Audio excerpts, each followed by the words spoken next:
Hello दोस्तों, आप सभी का फिर से हमारे YouTube चैनल में स्वागत है। दोस्तों, आज हम लोग देखने वाले हैं भारतीय संविधान का भाग नंबर 4A या फिर हिंदी में बोले तो 4 का। ठीक है, तो इसमें जो मूल कर्तव्य हैं उनका वर्णन किया गया है। लेकिन यहाँ पे ध्यान देने वाली बात यह है कि जब हमारा संविधान निर्मित हुआ था, यानी जब हमारे संविधान का निर्माण हुआ था, तब हमारे जो मौलिक कर्तव्य थे उनका प्रावधान नहीं हुआ था, मतलब नहीं किया गया था। लेकिन बाद में कुछ समय बीत जाने के बाद में हमारे देश के जो नीति निर्माता थे और जो हमारी गवर्नमेंट थी, उसने कहीं न कहीं ये विचार किया कि नागरिकों के लिए मूल कर्तव्यों का भी प्रावधान किया जाना चाहिए। इसीलिए सन 1975 में एक कमेटी इस्टेब्लिश की गई। उस कमेटी का नाम था स्वर्ण सिंह कमेटी, या फिर सरदार भी लगा सकते हैं, क्योंकि उससे पहले उसका नाम है सरदार स्वर्ण सिंह कमेटी। ठीक है, इस कमेटी का नाम ऐसा क्यों है? क्योंकि इस कमेटी को जो चेयर कर रहे थे, यानी जो इस कमेटी के प्रमुख थे, उनका ही नाम था सरदार स्वर्ण सिंह। इसीलिए इन्हीं के नाम पे इस कमेटी का नाम पड़ा। तो देखते हैं, यहाँ पे मैंने लिखा हुआ है जो मूल कर्तव्य है वो संविधान के भाग संख्या 4 का में, या फिर ऐसे बोल ले, भाग संख्या 4A में वर्णित है। जबकि जब संविधान बना था, यानी संविधान के मूल में हमारे मूल कर्तव्यों का प्रावधान नहीं था। कब हुआ? तो स्वर्ण सिंह समिति एक बनाई गई, यानी कमेटी बनाई गई 1975 में, और इसे ये काम सौंपा गया कि भाई आप जाके अध्ययन करिए कि भारतीय जो नागरिक हैं उन्हें कौन कौन से मूल कर्तव्य दिए जाने चाहिए। तो कुछ समय तक, लगभग में 1 वर्ष तक उसने अध्ययन किया उस कमेटी ने, और उसके बाद लगभग में 1976 में अपनी रिपोर्ट सरकार को सौंप दी। तो यहाँ पे ध्यान देने वाली बात है, क्योंकि यहाँ से कंफ्यूजन जो है वो उत्पन्न हो सकता है। क्योंकि जो अभी हमारे संविधान में जो कर्तव्य है, मूल कर्तव्य है, उनकी संख्या 11 है। लेकिन जो ये कमेटी यहाँ पे ना, ये जो कमेटी बनाई गई थी, इसने सिर्फ और सिर्फ 8 मूल कर्तव्यों की ही सिफारिश की थी। इसने अध्ययन किया और सरकार को अपनी रिपोर्ट सौंपी। उसमें कहा कि हाँ, नागरिकों को कम से कम 8 मूल कर्तव्यों को दिया जाना चाहिए, यानी नागरिकों के 8 मूल कर्तव्यों का प्रावधान किया जाना चाहिए। तो ये फिर इसने तो रिपोर्ट सौंप दी, लेकिन अभी ये संविधान में थोड़ी ना आया था, मतलब संविधान में इसका प्रावधान नहीं किया गया। फिर संविधान में प्रावधान इसका कब किया गया? तो 42वें संविधान संशोधन के तहत। यहाँ पे दोस्तों ध्यान रखना है, ठीक है, कौन सा संविधान है? संविधान संशोधन, तो 42वें नंबर का संविधान संशोधन है ये। और कब? 1976 में इस कमेटी ने 8 मूल कर्तव्यों की सिफारिश की थी, लेकिन यहाँ पे 10 मूल कर्तव्यों को जोड़ दिया गया हमारे भारतीय संविधान में। ठीक है, कितने? 10। यहाँ से आपको यह ध्यान रखना है, नहीं तो आप कंफ्यूज हो सकते हो, क्योंकि यहाँ से क्वेश्चन यदि आ गया तो कंफ्यूज होने के बहुत ज्यादा चांस हैं। ठीक है, इस समिति ने तो 8 ही मूल कर्तव्यों की सिफारिश की थी, लेकिन 42वें संविधान संशोधन के तहत सन 1976 में 10 मूल कर्तव्यों को हमारे संविधान में जोड़ दिया गया। लेकिन अब बात हो रही है कि अभी मतलब वर्तमान में हमारे कितने मूल कर्तव्य हैं? तो 11 हैं। फिर ये प्रश्न उठता है कि भाई जब 42वां संविधान संशोधन हुआ था तो उसमें तो 10 ही थे, अब एक कहाँ से आ गया? तो एक आया है आपका, यहाँ पे मैंने लिखा भी है, 2002 में आया है। कब आया है? 86वें संशोधन। ये मतलब 10 तो यही तो हो गए थे, एक और जोड़ दिया गया 86वें संविधान संशोधन के तहत 2002 में 11वां मूल कर्तव्य जोड़ दिया गया। और ये मूल कर्तव्य क्या है? तो ये है जो 6 से 14 वर्ष तक के बच्चे हैं उनको शिक्षा दिलाना हर नागरिक का कर्तव्य होगा। तो इसे और जोड़ दिया गया। दोस्तों, यहाँ पे यदि हम और बारीक से देखें तो ये जो प्रावधान है ना, ये 6 से 14 वर्ष तक के बच्चों को शिक्षा उपलब्ध कराना, यानी शिक्षा से संबंधित।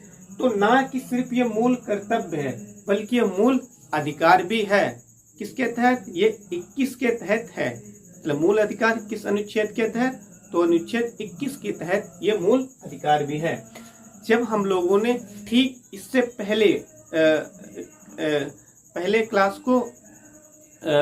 क्लास में क्या देखा था कि जो राज्य के नीति निर्देशक तत्व हैं उनमें भी ये प्रावधान किया गया था। जो शिक्षा का जो शिक्षा का नीति निर्देशक तत्व, जो शिक्षा का प्रावधान है वो नीति निर्देशक तत्व में भी जोड़ा गया है। तो ये है ना, ये इसे ध्यान रखें। मतलब जो शिक्षा से संबंधित है प्रावधान वो तीनों में है। कहाँ कहाँ पे? मूल कर्तव्य भी है हमारा, ठीक है। और उसके बाद में राज्य का नीति निर्देशक तत्व, जो राज्य के नीति निर्देशक तत्व होते हैं उनमें भी शिक्षा से संबंधित प्रावधान किया गया है। और उसके बाद में मूल कर्तव्य में भी इसका प्रावधान किया गया है, ठीक है। तो यहाँ तक तो हम लोगों ने देख लिया है। अब देख लेते हैं कि जो 11 मूल कर्तव्य हैं वे कौन कौन से हैं। मैंने 11 तो नहीं लिखे हैं, लगभग में 9 लिखे हुए हैं, ठीक है, जो मुझे लगे कि इम्पोर्टेंट है, सही है ये और सभी को जानना भी चाहिए, तो वही मैंने लिखे हुए हैं। फर्स्ट कौन सा है? संविधान का पालन, उसके आदर्शों, संस्थाओं, राष्ट्रीय ध्वज, राष्ट्रगान का आदर करें। आपको पता है जो किसी भी देश का संविधान जो होता है तो उससे पूरा देश ही चलता है, एक तरीके से एक विधि होती है। तो उसके प्रति हमारे देश के सभी नागरिकों का ये कर्तव्य है कि उसके प्रति हम सम्मान को जाहिर करें, ठीक है। और इसके अतिरिक्त जो राष्ट्रीय ध्वज है और जो राष्ट्रीय गान है उसके प्रति भी हम सम्मान आदर रखें, ठीक है। ये हो गया है। और ये सभी, हाँ मैं यहाँ पे भूल ही गया हूँ, और ये सभी है किसके अंतर्गत? तो ये अनुच्छेद 51 आ के तहत है ये सभी, ठीक है। 51 तक तो क्या है? जो राज्य के नीति निर्देशक तत्व है वो 51 तक है। 51A में ये मूल कर्तव्य है, अनुच्छेद संख्या ये ध्यान रखें। फिर अगला क्या है? इनमें कोई अनुच्छेद है नहीं, ये सभी इसी में दिए हुए हैं, ठीक है, इसी के अंतर्गत हैं सभी। फिर क्या? स्वच्छता के लिए हमारे राष्ट्रीय आंदोलन को प्रेरित करने वाले उच्च आदर्शों को हृदय में संजोए रखना। इसका मतलब क्या है? तो इसका मतलब है दोस्तों, जो स्वतंत्रता हमें मिली हुई है ना, तो उसके प्रति हमारे कुछ आदर्श भी हैं, तो उन्हें हम अपने हृदय में संजोए रखें। जैसे कि जो हमारे शहीद हैं, जवान शहीद हुए हैं, तो उनके प्रति हमें प्यार करना चाहिए। उन्होंने जो साहसी काम किया है वो लोगों को बताना चाहिए। हमारे समाज में एक दूसरे से एकता स्थापित करनी चाहिए, ठीक है। फिर यहाँ पे क्या है?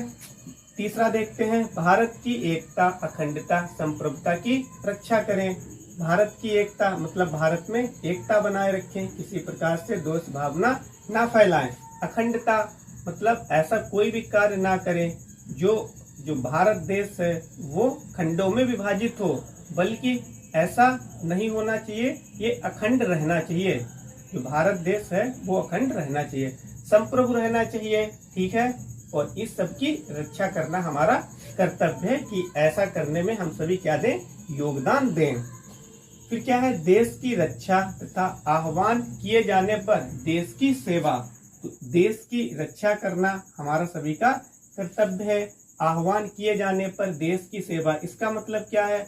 जब देश में नेशनल इमरजेंसी लगती है तो सरकार जो है वो अर्जेंट में भर्ती करती है, उसे जिस भी सेक्टर में भर्ती करना होगा।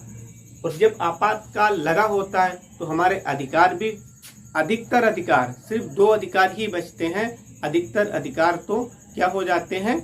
बे नहीं रह जाते, यानी बेलागू नहीं होते हैं, ठीक है। सिर्फ 2 ही अधिकार रह जाते हैं। ये भी हो गया है। उम्मीद है कि समझ में आ रहा होगा।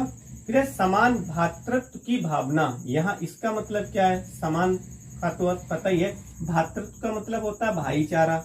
मतलब जो भाईचारे की भावना है वो भी हमें बनाए रखनी है एक दूसरे के प्रति। निर्माण तथा स्त्रियों के सम्मान के प्रति प्रथाओं का त्याग। मतलब यदि कोई ऐसी प्रथा है जो कि स्त्रियों के सम्मान के विरुद्ध है, मतलब उन्हें सम्मान करने से रोकती है कोई ऐसी प्रथा, तो उसका हम त्याग करें। ये हमारा क्या है, मूल कर्तव्य है। फिर क्या है, प्राकृतिक पर्यावरण की रक्षा, प्राणियों के प्रति दया भाव, ये भी हमारा कर्तव्य है। बल्कि हमने पर्यावरण से संबंधित राज्य के नीति निर्देशक तत्व में जो अनुच्छेद संख्या 48 है उसमें पढ़ा था कि राज्य का भी एक कर्तव्य है, मतलब नीति निर्देशक तत्व में ये प्रावधान दिया गया है जो अनुच्छेद संख्या 48 है, वो जो पर्यावरण है उसकी रक्षा करें, और हमारा मूल कर्तव्य भी है पर्यावरण के प्रति। ठीक है, और जो प्राणी हैं यानी जो जीव जंतु हैं उनके प्रति भी हम दया का भाव रखें। फिर वैज्ञानिक दृष्टिकोण, मानववाद भावना में सुधार करें। ठीक है, मतलब आजकल क्या है भाई, जो वैज्ञानिक दृष्टिकोण है वही तो सब कुछ है, वही तो हमारे देश को आगे ले जाएगा, हमारे देश को प्रगति प्रदान करेगा। तो उसके प्रति भी हमें क्या रखना है, भावना, उसके प्रति भी हमें भावनात्मक जुड़ाव रखना है। मानववाद भावना में सुधार, और जो मानवता होती है उसके प्रति भी हमें सुधार करना है। ठीक है, फिर सार्वजनिक संपत्ति की रक्षा, तो ये तो बहुत ही ज्यादा इम्पोर्टेंट है ना, कि भाई गवर्नमेंट तो हर चीज बना देती है, वो बनाती तो जनता के लिए ही है, लेकिन अक्सर होता क्या है कि लोग उन्हें अपना समझ लेते हैं, वो कहते हैं कि भाई ये गवर्नमेंट का नहीं है, ये तो हमारा है, लोग उठा के अपने घर में उसे ले जाते हैं। तो ये चीज हमारा मूल कर्तव्य है, क्या, जो गवर्नमेंट ने सार्वजनिक संपत्ति निर्मित कर दी है, बना दी है, उसकी हम रक्षा करें। ठीक है, ना कि उसे नष्ट करें। फिर क्या है, ये बचा हुआ है, गौरवशाली परंपरा एवं संस्कृति के महत्व को समझे एवं परिरक्षण, यानी उसका परिरक्षण करें। तो इसका मतलब क्या है, आपको पता ही है जो हमारी भारतीय संस्कृति है वो कितनी ज्यादा पुरानी है, कितनी ज्यादा गौरवशाली है, सिर्फ भारत में ही प्रसिद्ध नहीं हुई है बल्कि विदेशों में भी प्रसिद्ध हुई है। तो इसके महत्व को हम समझें और इसकी रक्षा करें। फिर क्या है, लास्ट बचा हुआ, ये मैंने पहले ही बता रखा है, 6 से 14 वर्ष तक के बच्चों को शिक्षा उपलब्ध कराना। तो ये सबसे लास्ट वाला है। ठीक है, ये सबसे लास्ट वाला है जिसको 86वें संविधान संशोधन के तहत 2002 में जोड़ा गया 11वें मूल कर्तव्य के रूप में। ठीक है, तो इसे भी ध्यान रखें। और यहाँ से ये क्वेश्चन थोड़ा सा टफ बन सकता है, तो इस तरीके से भी आ सकता है कि वो मूल कर्तव्य कौन सा है जो सबसे लास्ट में जोड़ा गया है, या फिर ऐसे भी आ सकता है कि 2002 में, भाई वर्ष भी पूछा जा सकता है ना, कोई जरूरी थोड़ी ना कि एक ही तरीके से क्वेश्चन पूछा जाए। वर्ष 2002 में भारतीय संविधान में कौन सा मूल कर्तव्य ऐड किया गया है, तो वो यही है। और ये जो सारे ना मूल कर्तव्य हैं, इनकी प्रकृति कैसी है, तो इनकी प्रकृति गैर न्यायोचित है। इसका मतलब क्या है, गैर न्यायोचित का मतलब क्या है, जब हमने इससे पहले ठीक मूल अधिकार पढ़े थे तो मूल अधिकारों की प्रकृति कैसी थी, वो न्यायोचित थी। लेकिन ये उसके ठीक विपरीत है, क्योंकि यदि किसी के मूल अधिकारों का उल्लंघन होता है, वायलेशन होता है, तो वो डायरेक्ट कहाँ जा सकता है, कोर्ट जा सकता है, दरवाजा उसका खटखटा सकता है और उसे न्याय मिलेगा। यानी जो हमारी न्यायपालिका है वो गारंटर है कि कोई भारत देश का नागरिक है, यदि उसके संविधान के साथ में वायलेशन हो रहा है तो फिर वो गारंटी प्रदान करती है कि भाई उस नागरिक को जो मूल अधिकार दिए गए हैं उनकी रक्षा वो करेगी। लेकिन यहाँ पे ऐसा कुछ नहीं है, जो मूल कर्तव्य है वो क्या कैसे गैर न्यायोचित है। मतलब जो कोर्ट है, हमारी न्यायपालिका है, वो क्या कर सकती है, वो किसी नागरिक के ऊपर ये थोप नहीं सकती है। ठीक है, ये क्या है, ये गैर न्यायोचित है इसीलिए क्योंकि वो लागू नहीं करवा सकती है, वो ऐसा नहीं कर सकती, कोई आदेश नहीं पारित कर सकती है कि भाई जाओ आपको ये करना ही है। ठीक है, लेकिन फिर भी हम एक ह्यूमन बीइंग की तरह और एक जिम्मेदार नागरिक की तरह जो हमारे मौलिक कर्तव्य हैं इनका हम पालन करें।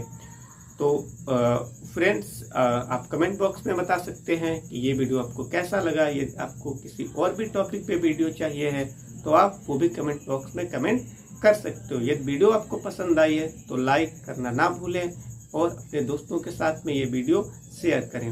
जल्दी मिलेंगे नेक्स्ट वीडियो में, तब तक के लिए सभी को नमस्कार।